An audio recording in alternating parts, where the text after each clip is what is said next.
Afisa wa benki baada ya kukataa kumpa mkopo bibi Kizee, bibi huyo anaamua kumloga moja kwa moja. Kama ni mara yako ya kwanza kujiunga nasi Tam TV Recap, usisahau kusubscribe ama kutufollow. Ni mimi hapa DJ wako mitamboni Faybash. Picha yetu inaanza kando kando mwa mji ambapo kuna nyumba ambayo imetulia, iko tulivu. Tunamwona kijana mmoja ambaye anaona baridi la hatari. Mama huyu hapa anaitwa Shaun na aliwapokea wageni wake ambao wamekuja. Baba na mama wa huyu mtoto walisema mwanetu alipokabidhiwa cheni hii hapa na mama asiyejulikana, mwanetu hali yake ni mbaya sana, anaona mambo ya ajabu, yani muda wote atakufa. Shauni aliwaambia basi mtiani ndani mwanenu nimwangalie, na mama akaanza kufanya vimbweka, akaanza kupandisha na kuita mashetani wake. Lakini ajabu, juu ya nyumba yake inaonekana kuna mikono mingi ambayo ilikuwa iko juu, na mwisho wa siku nguvu zile zikamzidi mwanamama huyu, na hata yule mtoto akatupwa chini ya sakafu. Lakini hapa wazazi wake walipokuja na walipotaka kwenda kumsaidia, ile sakafu alipodondokea bwana mdogo ikaanza kupasuka vipande vipande, na ile mikono ikaanza kumvuta yule mtoto kuelekea chini ya ardhi. Yaani mtoto huyo anavutwa aelekee kuzimu. Kwa hiyo mzazi wa Joni na mama yake na Joni walishindwa kumsaidia mtoto wao, lakini mtoto yule alichukuliwa moja kwa moja na mizimu na kupelekwa huko kusikojulikana. Mama Shaun alibaki na tahayari na akasema, nitajua vipi nitapambana na nyinyi. Tunarudishwa mwaka huo hapa wa sasa. Tunamwona dada mmoja ambaye anaitwa Christina. Christina yeye ni afisa wa benki ambaye hana moja wala mbili, yuko na mpenzi wake Clay. Hapa Clay na Christina wakikaa wakipiga stori za hapa na pale kuhusu changamoto za kazi na upendo wao ukiwa unaendelea. Huyu hapa ni Stunt pamoja na Jimmy. Huyu afisa Jimmy na pamoja na afisa Stunt, mmoja ni bosi na mwingine ni mfanyakazi mwenzie, ambao sasa hivi Christina anapata changamoto kubwa ya kazi kutokana na huyu mfanyakazi mpya ambaye amekuja hapa ambaye anaitwa Stunt. Inaonekana muda wote anaweza akapandishwa akawa meneja. Kwa hiyo leo hapa Christina alimpa zawadi ya shilingi bwana wake kama ni upendo, kumwambia bwana ase nakupa hii sarafu, hakika mimi iko siku nitakuwa account manager wa hapa hii benki ndogo. Hizo ndo ahadi ambazo waliahidiana, na Christina hapa aliaga na kumwambia bwana hakika tutaonana baadaye. Lakini siku zikazidi kwenda na leo hapa Christina ametembelewa na mama mmoja ambaye anaitwa Sylvia. Sylvia alikuja anamwambia hali yangu ni mbaya huko akiwa anakooa. Yaani mama ni mchafu sio poa. Anamwambia mwanangu hapa nilipo naumwa sana, na vile vile benki naomba msaada nipate japokuwa hela kadogo niweze kujitibia na niweze kuokoa nyumba yangu. Lakini hapa meneja mkuu wa benki alipoletewa akamwambia hakika kwa hizi sifa ambazo tumeziona hapa huyu kupata mkopo haiwezekani. Haya, dada Christina alirudi aangalie namna gani ya kumueleza huyu mama hili jambo. Akamwambia bi mkubwa, samahani sana kwa kuwa umekuja hapa na vigezo vyako tafadhali vimekataliwa. Maana mama akapiga magoti na akataka kumuomba, lakini Christina akaona kama hani mambo ya ajabu, ikabidi aitoe walinzi. Mwana mama anamwambia hakika nimekupigia magoti, nimekuomba, lakini wewe unanitiaje aibu? Christina akataka kujitetea na mama akamwambia mama hakika kwa umri wako huwezi kupata mkopo. Lakini mwana mama akaona kama udhalilishaji kwa Christina, akamwambia nakuomba niko chini ya miguu yako. Baada ya kuitwa walinzi bwana, mwana mama huyu akaona kama fedha kubwa, akamwambia nimekuomba, nimekupigia magoti, lakini bado umeniambia vibaya. Lakini dogo alipotaka kuendelea kumuomba mama, mwana mama akaonyesha kufanya mambo ya hatari na ajabu. Meneja akamwambia kweli unanifaa kuwa assistant manager wangu, kuanzia leo hii nafasi inaweza kuwa kwako. Christina akajisikia furaha kwa Jimmy hapa kama ni chuki kaendelea. Christina alipofika muda usiku kutaka kuondoka, hana moja wala mbili bila kujua kama mwanamama Sylvia hakuondoka bali alikuwa nyuma ya siti yake na akaanza kumshambulia. Mwanamama akaanza kufanya vitu vya ajabu, vitu ambavyo si vya kawaida. Dada akaanza kujitetea ili mradi kujinusuru afya yake ama maisha yake, lakini anajikuta anapambana na kitu ambacho hakijui. Mwanamama Sylvia alifanya vurugu sana, na hata alipojifungia ndani Christina ndani ya gari, mama alipasua dirisha lile la gari na kumtoa huyu kijana kwa hatari. Lakini hapa kuna mambo na miujiza. Mama anatoa kishingo ama kifuniko cha mkono wa shati, na mwisho wa siku anamwambia hakika iko siku utakuja kunikumbuka na kuniomba msamaha. Anamloga, anamfanyia uchawi, na jambo hili kipindi linafanyika akili ya Christina haiko sawa, anahisi kama ndoto. Yaani anahisi hayuko katika dunia hii. Na mwisho siku ile mwanamama baada ya kuongea maneno yasiyojulikana akamkabidhi na kupotea. Christina anakuja kuamka, hamjui mama katoka vipi, na mwanamama huyo akaondoka katika mfumo huu. Na mapolisi walikuja na mwisho siku akaangalia nini kilichotokea, wakaendelea kufanya uchunguzi. Mchizi hapa Clay alimfuata Christina na wakamtembeza tembeza kidogo na akampeleka kwa jamaa mmoja ambaye ni mganga aitwa Lama. Lama huyu alimwambia, bwana, nimekuletea mke wangu muangalie, maana kuna mambo tofauti hayaelewi. Basi Lama na Christina wakakaa kwenye meza na jamaa Lama akasema, bwana, hakika kwa kazi hii hapa naomba niangalie tu $200,000 ni kuangalia. Jamaa akashtuka, $200,000 zote za nini? Akamwambia kazi yake sio ndogo. Jamaa akabeba sasa, ina shida, akampa hela na bwana Lama akaanza kufanya mambo yake, yani kumpiga lamri bwana dada Christina ajue nini kinachomsumbua Christina. Lama kwenye kuangalia akamwambia tulia, na baada pale akakuta kama kishingio ama kifuniko cha shati kimechukuliwa. Basi kwenye kupiga lamri bwana, picha inaanza kuchanika. Mara dada hali ambayo haielewi, upepo wa ajabu unatoka usipojulikana. Na hapa mchiza basi jaribu kutulia, ni kuangalie, acha mawenge. Basi kipindi anaangalia, upepo ule ukaendelea na vitu vikaendelea kufanya, na dada akaanza kuogopa. Hiki ni nini ambacho kinamtokea? Lama anaona mzimu na kuacha mkono ubidada, akamwambia,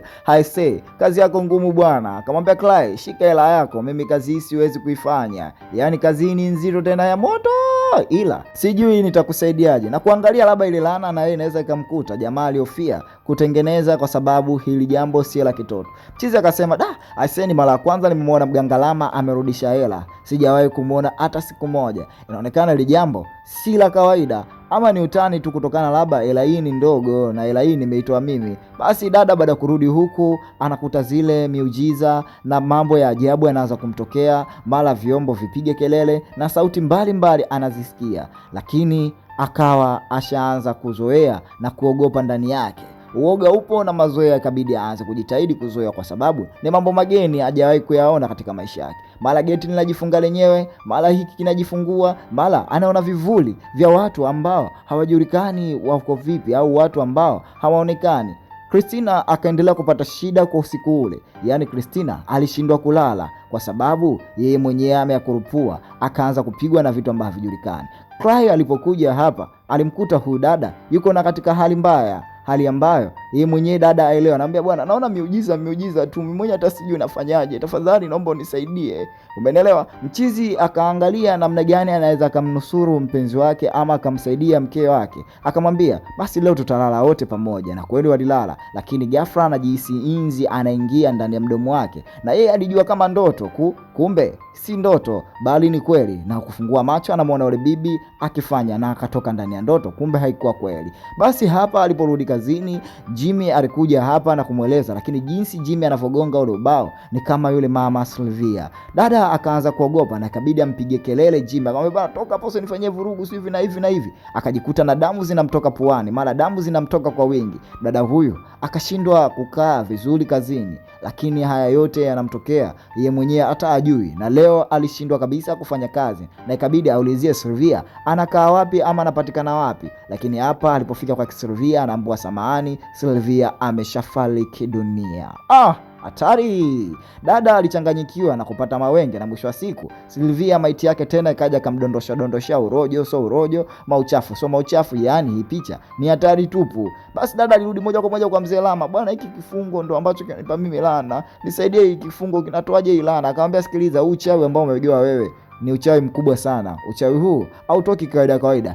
Mawili, una siku 3 tu ambazo umebakisha. Uchawi huu unaweza ukakuondoa na kukupeleka kuzimu, ama aidha utoe kafara, yani zamu yako wewe uliplace kiumbe kingine ili madi laana hiyo ikutoke. Basi Lama alimwambia vitu vingi sana kumtaka dada huyo atoe kafara ili mradi aweze kupona. Christina alimwambia, sasa nitawezaje kutoa kafara? Mimi siwezi kuua kiumbe ambaye hana hatia. Akamwambia, inabidi utoe kiumbe kama mbadala wako, la sivyo siku 3 unaweza kufariki. Hiyo ndiyo njia ya kwanza. Basi Christina alirudi nyumbani akawa na mawazo makubwa sana, na msongo huo ukamtesa vibaya, kwa sababu kwa nini auwe kitu chake au auwe mnyama wake? Lakini hapa Christina anaendelea kuona vitu vya ajabu, yani mizimu, yani watu wasioonekana. Christina akazidi kuogopa, Christina akazidi kuwa na wasiwasi. Ikabidi achukue simu yake aende kumpigia Clay ikiwezekana aje, lakini ghafla na kitu cha ajabu ambacho beti linajizima lenyewe na kumwona yule mama Sylvia akaja tena na kumtesa. Mambo yale yaliendelea kumtesa Christina na kumhangaisha sana Christina, yani atateseka ndani ya siku hizo 3 na mwisho wa siku atafariki dunia. Dada akaona isiyo shida, akamchukua paka wake bwana, akaanza kumuua, akampiga visu vingi ili mradi kuliplace ile laana isiendelee kumsumbua. Lakini hapa alishindwa kufuata mutakabali wa ile sheria. Dada kaamini bwana laana imeisha na kumwambia bwana, hakika nimeua mnyama wangu ili mradi hii laana initoke. Basi mchizi kaja hapa anamwambia, leo nimekuchukua hapa, ndako ndo kwa babangu na mamangu kawaone. Basi wazazi walifika hapa, wakawapokea, akaleta zawadi kama keki, wakawaambia basi karibuni kwenye meza. Na mama mkwe alipokea ile keki na kuileta hapa. Basi mchizi akamsifia sana na kumwambia sana mama yake juu ya sifa za mke wake. Na kweli unajua bwana, siku ya kwanza ukiwa umeletwa ukweni, lazima wako wataka kuangalia tabia zako zikoje, mambo yako jinsi yakoje, jinsi unavyoongea. Wazungu wetu wanaangalia vitu vingi sana. Kwa hiyo mama mke Amy aliendelea kumwangalia mkwe wake Christina, na hata baba yake mzee aliendelea kumwangalia. Mchizi hapa aliendelea kumtakia mkewe mambo mazuri na sifa njema kwa mama yake na familia yake. Clay alimwambia mama, hakika huyu binti hivi na hivi na hivi na hivi. Lakini hapa Christina, ajabu, yale mambo hayajaisha, na hapa kwenye keki katikati anaona kama kuna jicho la mtu, yani keki imegeuka limekuwa jicho la mtu. Dada kaogopa bwana, kupiga ile kitu kikatema. Ona maujiza, kumbe ni mambo tu ambayo hapa na pale anaendelea kumchanganya. Christina akajikaza kikike, lakini hapa mara ghafla anakohoa na inzi anatoka mdomoni. Hata mama mkwe alishangaa, nini tena jamani, oh my god, toka, kitu gani ambacho umetuletea? Christina akachanganyikiwa, Christina akadata, Christina akawa hana namna, kwa sababu miujiza ile na maajabu yale yanaendelea kumsumbua. Akapiga mlango, bwana msinisumbue. Mama mkwe akasema, hapa hakuna mkwe, huyu mwanetu Clay umetuletea mwenda azimu, ni chizi, ondoka naye. Mama aliongea maneno makali ambayo Clay alishindwa hata kuwaeleza chochote mama yake na baba yake. Baba alibaki kimya. Unajua wanawake wanachonga sana.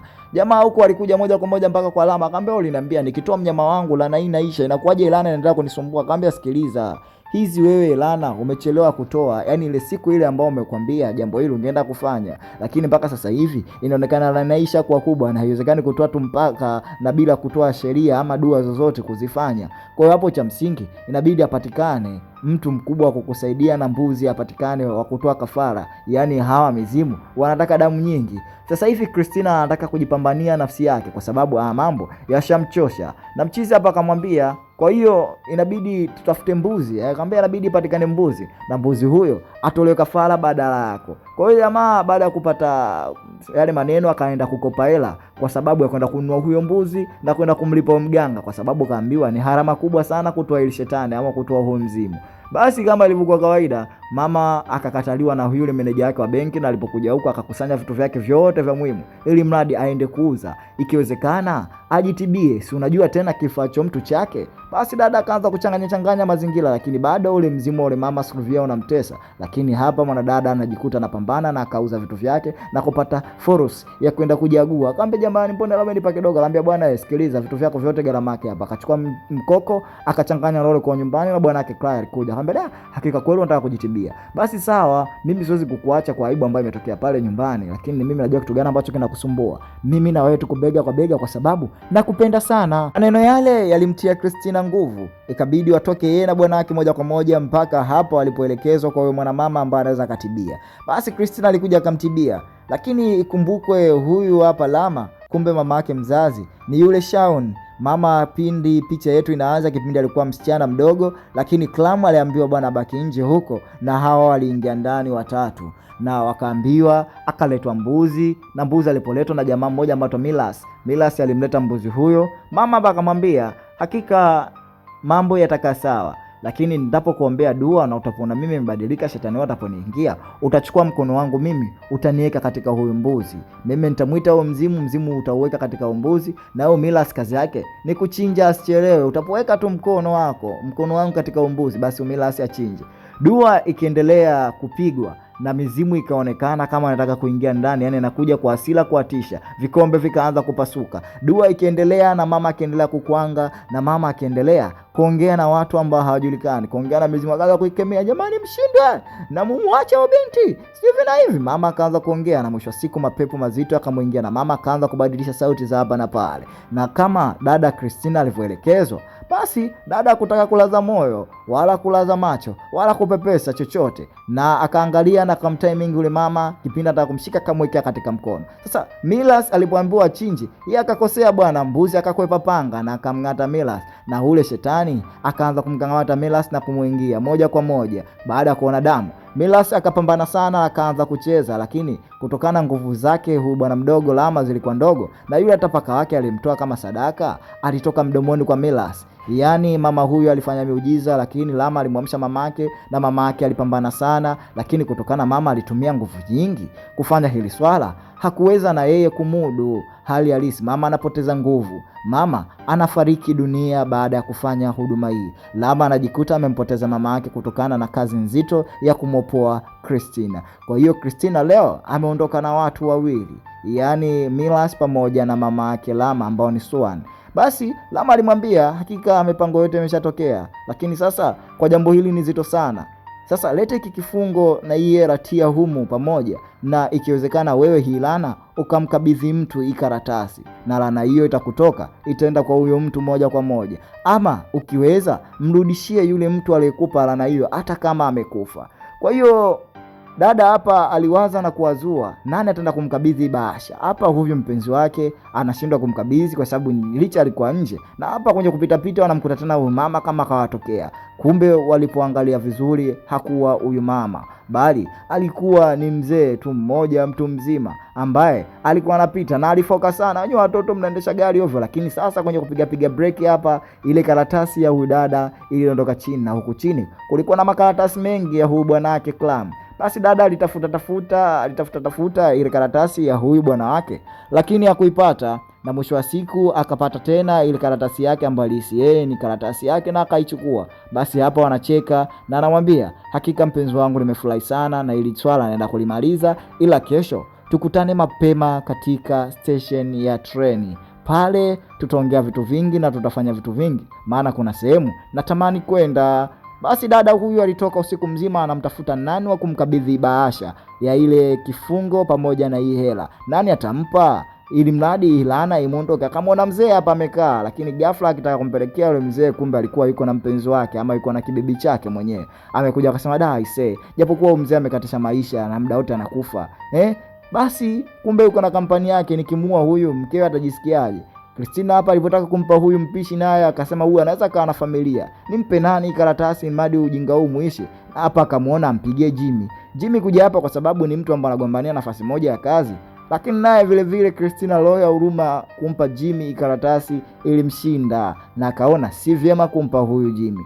Akaangalia na kusoma mambo mengi ya yule dada au yule bibi marehemu Sylvia, akasema liwalo na liwe, na hapa akatoka moja kwa moja akamwambia bwana, mimi nimejitahidi sana Lama, lakini hapa sijui namna gani naweza nikafanya. Basi Lama baada ya kumwambia naenda kafanya unavyotaka wewe kufanya, dada akachukua chepe lake moja kwa moja kuelekea makaburini, lakini kitambaa cha Sylvia na Sylvia mzimu wake unaendelea kumsumbua na ukataka kumuingia moja kwa moja ndani ya mdomo. Dada aliukamata vizuri, akasema leo liwalo na liwe, maji chafu lia nguo hayaogopi tena, na kuja moja kwa moja katika kaburi la Sylvia na kuanza kuchimba. Wewe malaya mkubwa wewe, yani hakika leo mimi nakukabidhi laana yako hii laana ikurudie mwenyewe. Dada alichimba na mvua nyingi zikanyesha, na dada hakuelewa na akafungua lile jeneza na moja kwa moja kumtoa Sylvia na kumrudisha. Sylvia alikuwa shaoza, lakini dada aliendelea kumkabidhi, akamwambia laana yako hii hapa. Lakini ajabu hakufanya miujiza mingine na wala miujiza haikutokea, lakini dada aliziona vile mvua akampiga sana Sylvia na kumkamasha ile karatasi na kumdhamisha mdomoni. Lakini alipotaka kutoka lile kaburi likamdondosha tena na kaburi likajaa maji, na hata alipotaka kutoka Sylvia alionekana tena kupata uhai na kurudi tena kuendelea kupambana na huyu dada. Umeelewa? Kwa dada anajikuta yupo ndani ya mtihani mzito, na hapa alipapatua na kupapatua, na licha ya Sylvia aliamka, lakini msalaba ule ukamgonga tena na dada alipapatua na kutoka juu. Siku yake hapa dada alihisi kila kitu kimekaa sawa, alioga vizuri na kidogo laana ziliishaisha. Na hapa simu inaita na anapata ujumbe, na alipopata ujumbe moja kwa moja ile ahadi aliyoweka na bwana wake, moja kwa moja alipanda gari yake ili madi kwenda kumuona bwana wake. Alifika hapa kwa madana kibegi chake akiwa anamngojea mpenzi wake. Mpenzi anamuona kipenzi chake, akamkumbatia vizuri, akamwambia aisee, asante sana kwa kuja, nashukuru sana nimekuona. Anambia hakika kila jambo nimelifanya vyema. Lakini sasa ajabu, jamaa anamwambia hapa nina mzigo wako, na huu mzigo wako ni huu hapa, ambao jana sidhani sijui umeuacha, na anatoa kile kifungo tena upya. Dada alijua kwamba amemaliza kesi, kumbe kesi ndo kwanza, na kile kifungo kakifungua tena yeye mwenyewe. Na hapa kumbe ile alichokichukua yeye ni ile shilingi ambayo alimpa jamaa kama zawadi, na hapa ndo maana alipofanya hata vile hakutokea miujiza yote. Na dada hapa anaona kile kifungo, mara ghafla kwa uoga anadondoka chini ya treni, na treni linakuja na watu wanamvuta tena kumpeleka kuzimu. Na hapo unakuwa mwisho wa story yetu.